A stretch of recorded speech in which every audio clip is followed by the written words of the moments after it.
Bonjour les chefs de famille, c'est déjà 2023 qui s'amorce. C'est une nouvelle année devant nous, plein de nouvelles résolutions.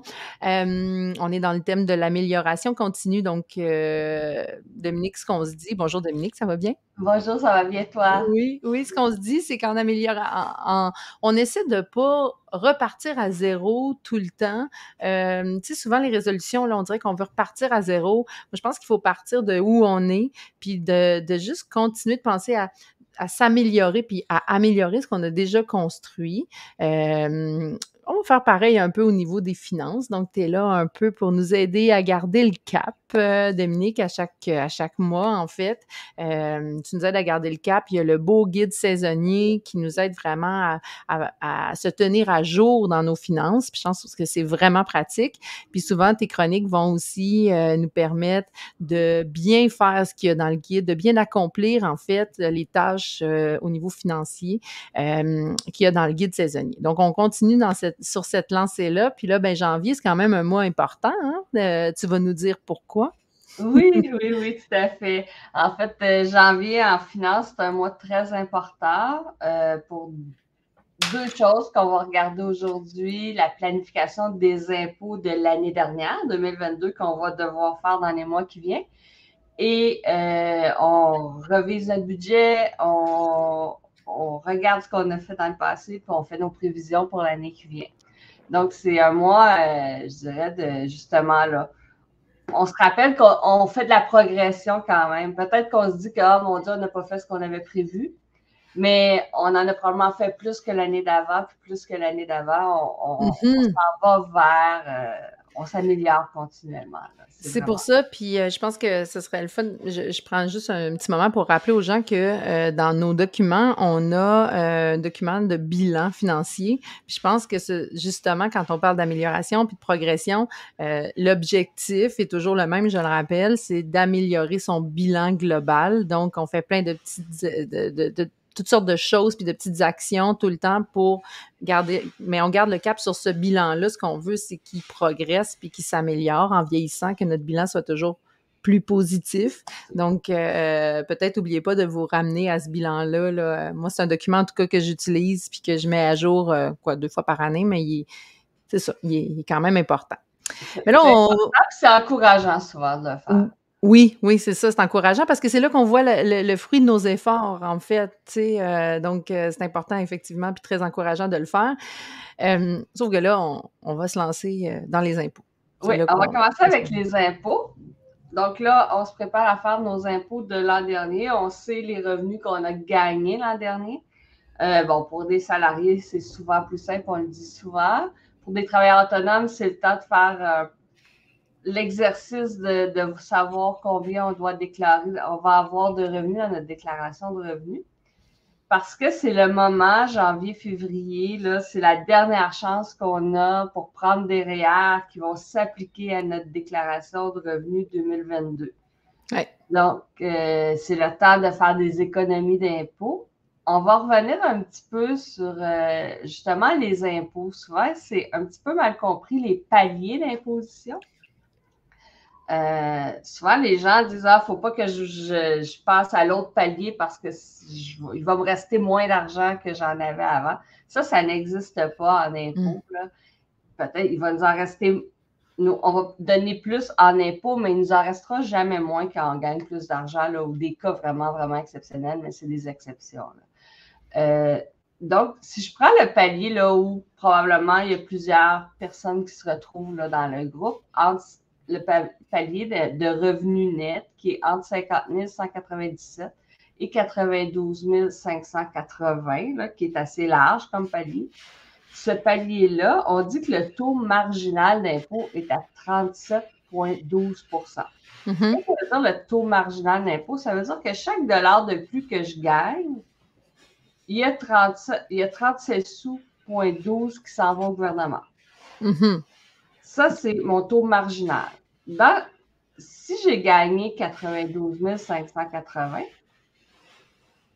je vais avoir payé pour mon année 25 520. Là, c'est sûr qu'on est dans le calculateur, là, c'est des normes larges, là, Oui, mais oui. on est dans un calculateur de base. Donc, si je gagne 92 580, là, vraiment à la limite du palier, je vais avoir payé 25 520 d'impôts dans mon année.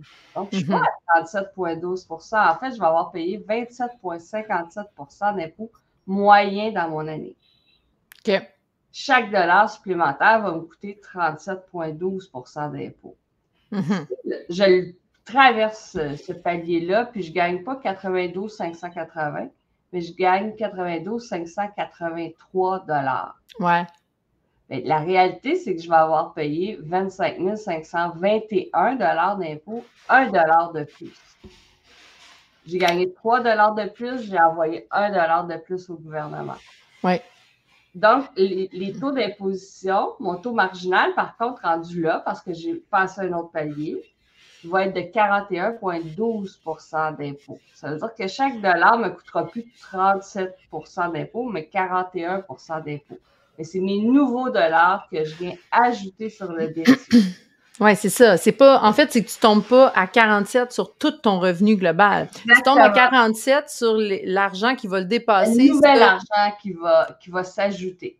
Fait que tu es imposé tant de 0 à 50 000, là, je ne sais pas. Là, puis après ça, tu es imposé tant entre 50 et 92 000. Puis après ça, tu es imposé tant sur le montant suivant, supplémentaire. Suivant, jusqu'à la prochaine limite qui va être. Donc, c'est vraiment des paliers, mais on ne revient jamais en arrière pour dire parce que tu es rendu là, tout ton argent va passer à 47 %.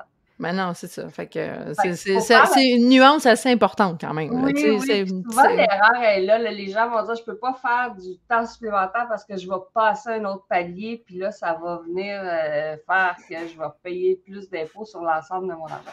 C'est pas ça la réalité. Quand on parle des taux d'imposition marginale avec les paliers, c'est quand on parle de palier, quand on parle de taux marginal, qu'on parle de palier, c'est les nouveaux dollars que je viens ajouter. Fait qu'il ne faut pas perdre ça de vue. Puis, une fois qu'on établit nos revenus de l'année précédente, en fait, ce qu'on veut savoir, c'est si je prends des REER, qu'est-ce que je vais avoir en retour? Donc là, je vais considérer, oui, mon retour d'impôt que mon REER va me procurer parce que je vais venir diminuer mes revenus, donc je vais payer moins d'impôts.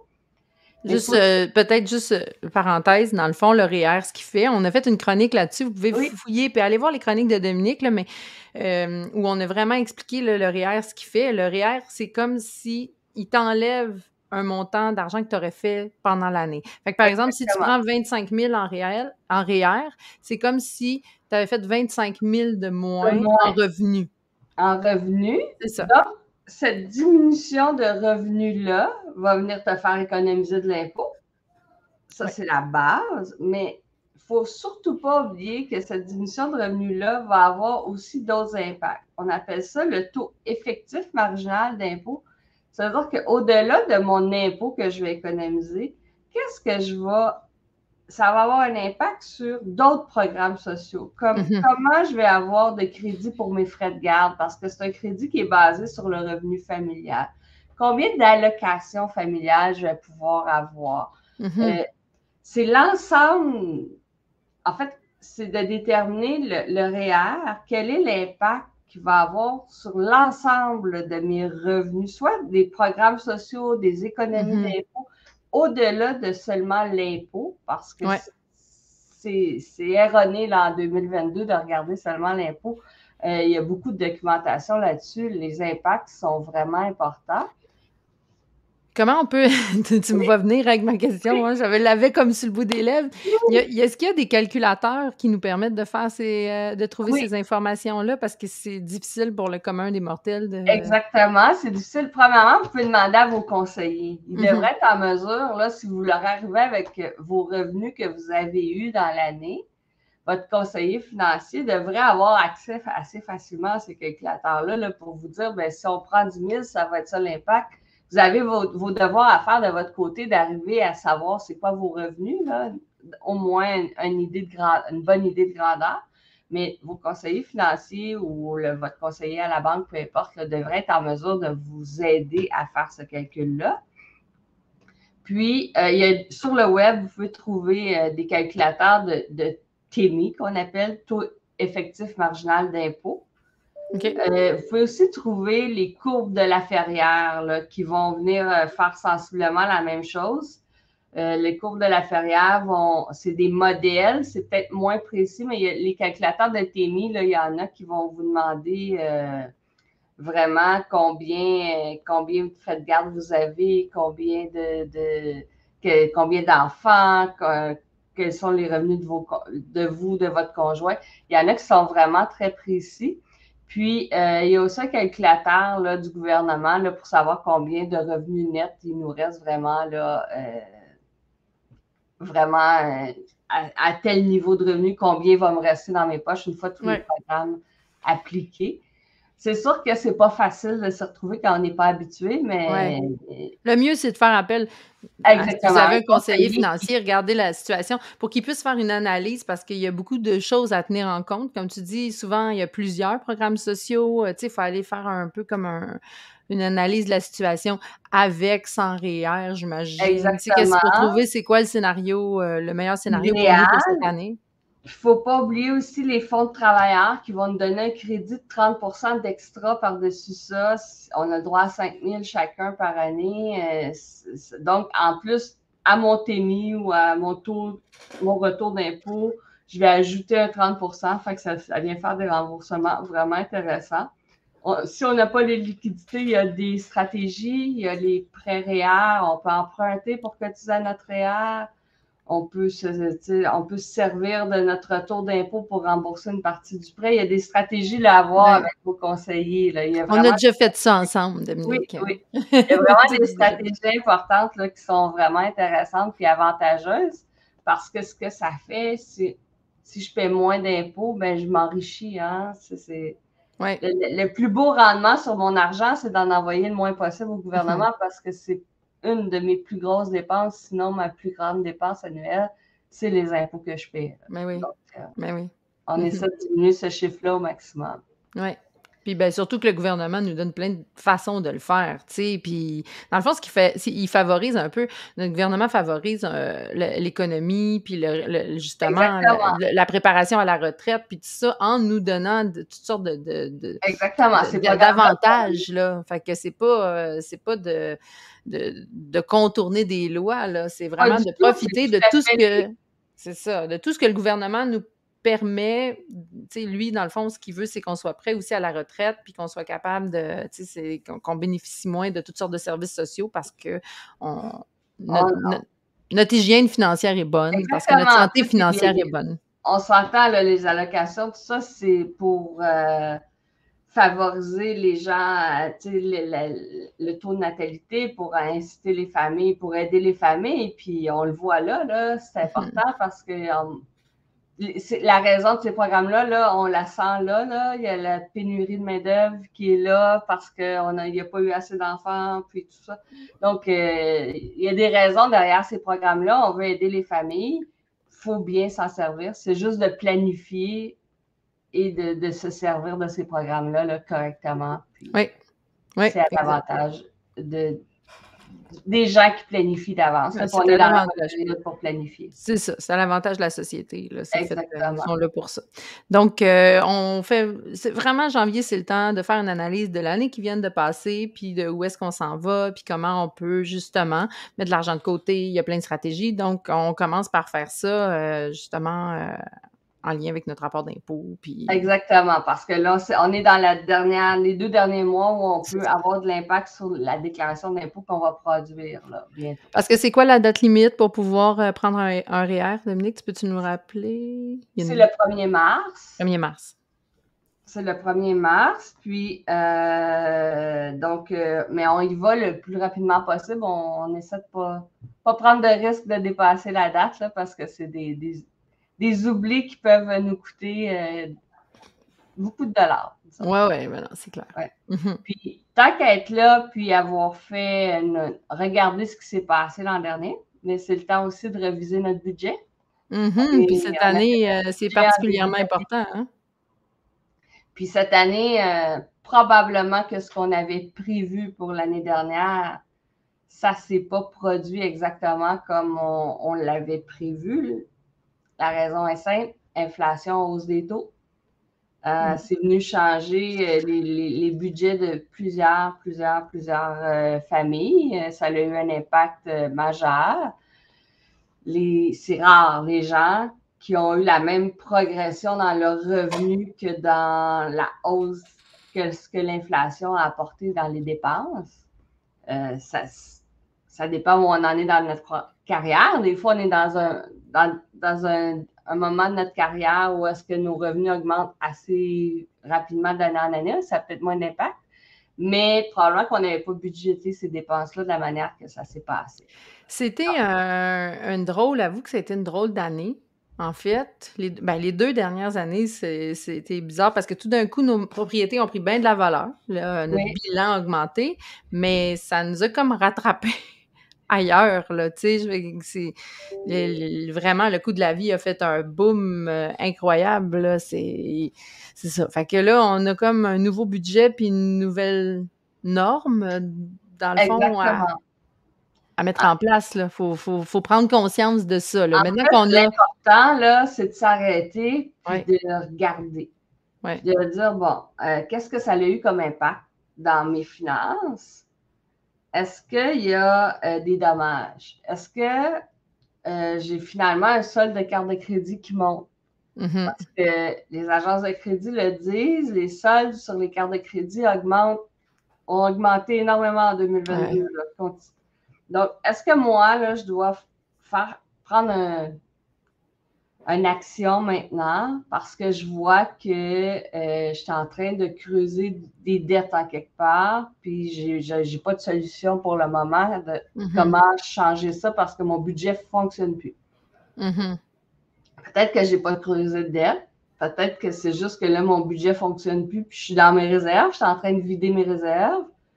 Peut-être que mon budget fonctionne, j'arrive plus à faire, par contre, l'épargne que j'avais prévue. Puis c'est là que je dois décider, moi, qu'est-ce que je veux faire. Est-ce que je veux diminuer l'épargne que je faisais ou je veux réviser mes postes de dépenses pour conserver mon niveau d'épargne?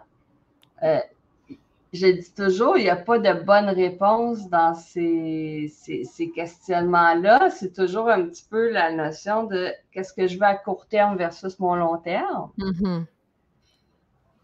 Des fois, il faut revenir à la base, se dire qu'on a tendance à penser que notre niveau de vie qu'on avait fin 2021, avant la crise d'inflation, c'est la norme, c'est notre nouvelle norme. Hein? Quand on atteint un certain niveau de dépenses, on prend pour acquis qu'on reviendra, ça ne redescendra pas. L'inflation, ça fait partie de notre économie. Il y a toujours des cycles inflationnistes. Donc, c'est pas quelque chose qui n'était pas prévisible. On ne savait pas quand ça allait arriver, mais ça finit toujours par revenir un peu. Donc, peut-être que c'est de reprendre mes postes de dépenses et de dire, est-ce que là, présentement, je tiens vraiment à cette dépense-là ou le temps que la crise passe, le temps que mon budget se rétablisse, ben, je suis prête à dire, bon, mais cette année, je vais enlever ça de mon budget. Parce que normalement, l'inflation des salaires puis l'inflation du coût de la vie, ça marche ensemble. Mais là, on assiste à quelque chose où c'est pas le cas. Là notre salaire ne suit pas l'augmentation du coût de la vie. Fait que là, il faut nécessairement faire des ajustements quelque part. Là. Exactement. On va faire des ajustements soit dans nos dépenses, dans l'épargne, mais l'important, c'est d'être conscient de ce qu'on est en train de faire, puis de l'impact que ça va avoir sur notre long terme. Ouais. On peut décider que pendant ces années-là, on va faire moins d'épargne. C'est un choix personnel, puis il n'y a pas de mauvais choix. Mais il faut savoir que ça va avoir un impact à plus long terme sur notre retraite, sur notre bilan va moins progresser. Fait que c'est important de revenir à la base puis de se dire, ben moi, c'est quoi que je veux? Ma famille, là, c'est quoi sa priorité? On revise, puis il n'y a pas de bonne ou de mauvaise dépense, je le dis toujours, l'important, c'est que ça balance. Ça balance puis que ça corresponde à nos valeurs. Exactement. À nos besoins, à nos désirs. Tu sais, On a déjà fait aussi des chroniques là-dessus, là. On commence à avoir une Oui, belle banque de chroniques. Fait que je reviens encore là, sur ce que je disais. N'hésitez pas. Il y a des sujets comme ça, là, on l'a vu en profondeur. Là, j'ai pas la liste des chroniques devant moi, mais besoin versus désir. Tu sais, c'est plein de réflexions. Puis je pense que c'est un bon moment justement pour aller revisiter quelques chroniques là, parce qu'on a des questions à se poser là. oui, oui, oui. Puis là, exactement, là, on est à revenir à la base un peu. Puis il y a peut-être un poste de dépense là, qui a vraiment explosé selon notre situation, c'est le paiement hypothécaire Mhm. pour les familles qui étaient à taux variable, Ouais. avec des paiements qui changent, parce qu'il y en a qui étaient à taux variable, mais avec des paiements fixes. Il y a des institutions bancaires que même si le taux directeur augmente, le taux préférentiel augmente, le paiement ne changera pas. Ce qui va changer dans le prêt, c'est le temps, l'amortissement, le temps que je vais rembourser mon prêt. Fait que je peux peut-être passer de 20 ans à 30 ans si j'étais à taux variable avec un paiement. Mhm. Il y en a d'autres que c'est les paiements qui ont augmenté. À chaque fois qu'il y avait une hausse de taux, les paiements ont augmenté. Donc, c'est venu jouer dans les budgets, là, Mhm. les hypothèques à taux variable. Ouais. C'est venu jouer dans les budgets des familles qui avaient un renouvellement hypothécaire, parce que si j'avais un taux plus bas, j'ai vraiment renouvelé à un taux Taux plus plus haut. haut. Encore là, il y a des stratégies à prendre, mais il faut savoir qu'est-ce que je veux, avoir analysé notre budget avant. Peut-être que parce que ça l'a trop augmenté, je suis prête à prolonger mon temps de remboursement pour que ça ait un moins gros impact dans mon budget. Ouais, ouais. Ah ouais, c'est ça. Ouais, je comprends. C'est correct de le faire si c'est fait consciemment, puis c'est un choix qu'on fait, c'est correct de le faire. Euh, les familles qui s'en viennent dans des renouvellements hypothécaires, on fait peut-être voir un peu à l'avance là, pour introduire les nouveaux paiements dans notre budget 2023. Là. Mhm. Mhm. Euh, probablement que le paiement va être plus élevé que ce qui était. Encore là, il y a des stratégies. Est-ce qu'on prend la décision de prolonger le prêt, tout ça? Regardez ça avec vos conseillers. Mhm. Mais je dirais que 2023, c'est une année où faut vraiment garder le cap puis les yeux sur nos finances parce qu'on a vécu des choses en 2022 qui sont venues vraiment chambouler nos situations Ouais. financières. Fait que si vous n'avez pas fait de budget jusqu'à maintenant, puis parce qu'on le dit souvent, hein, ça, Dominique, un budget, quand ça va bien, c'est peut-être pas nécessaire. Si on arrive à épargner, puis si tout va bien, on n'a pas besoin d'aller regarder tous nos postes budgétaires. Mhm. Le budget, il est là quand on n'est plus trop sûr là, de nos affaires. Puis c'est le temps de. Tu sais, moi, j'en fais pas un systématiquement à toutes les années. Là. J'en fais un quand je le sens. Là, je le sens. Là, tu sais, mais mettons que début Exactement. 2022, j'en ai pas fait parce que ça allait bien. Je continuais mon épargne, ça allait bien. Puis je continuais, j'étais capable de maintenir le rythme de vie, ça va. Là, je sens que je vais avoir besoin de le faire parce que c'est sûr, tu sais, comme l'alimentation, ça a augmenté. Comme tu dis, moi, j'ai une partie d'un prêt. Parce qu'on pas rentrer dans tous les détails, mais j'ai une partie d'un prêt qui est variable. J'ai une partie de mon hypothèque est fixe, mais j'ai emprunté, en tout cas, avec mes beaux-parents, puis ça, ben, c'est un taux variable, fait que là, ça change aussi. Fait que, tu sais, faut que je remette des nouveaux montants, là, pour Exactement. voir si tout balance, là, encore. Là, Ça ne veut pas nécessairement dire là, de faire un budget dans le détail. Il y en a qui non. n'ont pas besoin de ça, qu'ils l'ont dans leur tête, mais qui se disent oh là, je vais couper un peu les restos pour manger plus à la maison parce que je vois que les dépenses vont vite, puis là, j'ai plus de difficultés à faire cette dépense-là. L'important, c'est que ça balance, puis on garde le cap sur nos objectifs. C'est ça. On fait un budget quand il y a des changements. S'il n'y a pas de changement, on n'a Exactement. pas besoin de faire des budgets. Là, il y en a un changement. Exactement. Il y Et en a eu plusieurs, en fait. un, puis peut-être qu'on a fait des ajustements au fur et à mesure. Là. Il y a des familles qui sont vraiment rapides sur les ajustements, puis mais si on n'en a pas fait, là, il y a sûrement des répercussions quelque part. Puis, Ouais, c'est ça. C'est sûr. ouais. Fait qu'on se remet le nez dans nos finances un petit peu, mais Oui, tu sais, janvier, c'est le temps des résolutions. Souvent, on a comme le goût de faire ces affaires-là. En tout cas, moi, personnellement, je trouve ça le fun. Puis c'est rassurant, je trouve aussi, tu sais, parce que il y a une chose aussi, là, c'est qu'on entend, il y a aussi des je veux pas dire des campagnes de peur, mais on entend toutes sortes d'affaires par rapport à l'inflation, mais on n'est pas tous touchés de la même façon. Puis des fois, on a un petit stress, puis là, on se dit: «Ouais, ben là, si moi, qu'est-ce qui va m'arriver, moi, avec l'inflation?» Mais de le mettre sur papier, de le voir, c'est concret, on le sait, on connaît notre situation par rapport à l'inflation parce qu'on est tous différents, là. Ça nous touche pas de la même façon, tout le monde. Ça dépend ce qu'on a comme actif ou qu'est-ce qu'on... Fait que c'est important je pense que c'est rassurant, puis c'est Ouais. comme sécurisant de le faire, puis de dire: «OK, je suis à l'abri de tout problème financier, c'est correct, on a calculé nos affaires, on peut continuer de vivre comme ça va bien» ou, fait que, Ouais. effectivement, une bonne chose à faire. Fait qu'on part 2023 sur, un bon budget, des nouvelles bases, puis ça va bien aller. Oui. Excellent. Ben, écoute, merci encore une fois de nous ramener à l'ordre. Dominique est là pour nous ramener à l'ordre. J'aime ça, moi, parce que souvent aussi, ce qu'on a à faire, mais des fois, de se le faire rappeler, ça fait du bien. Encore une fois, je reviens sur le fait qu'on a l'impression qu'on fait les bonnes choses, puis c'est très rassurant. Donc, merci, Dominique, d'être notre petite Jiminy Cricket là, des finances, là, toujours là pour nous, nous ramener à l'ordre. Mais merci beaucoup. Hey, j'en profite pour te souhaiter une bonne année, Dominique. Ah, Je te toi? souhaite du Vraiment. bonheur, des projets, de la santé, vraiment du succès dans tout ce que tu entreprends. Puis merci Moi, d'être j'en avec souhaite nous. une à tous les chefs de famille. Bonne Oui, année. ben oui, bonne année tout le monde. Bye Dominique. Bye. On se retrouve en février. Oui, Bye. bye.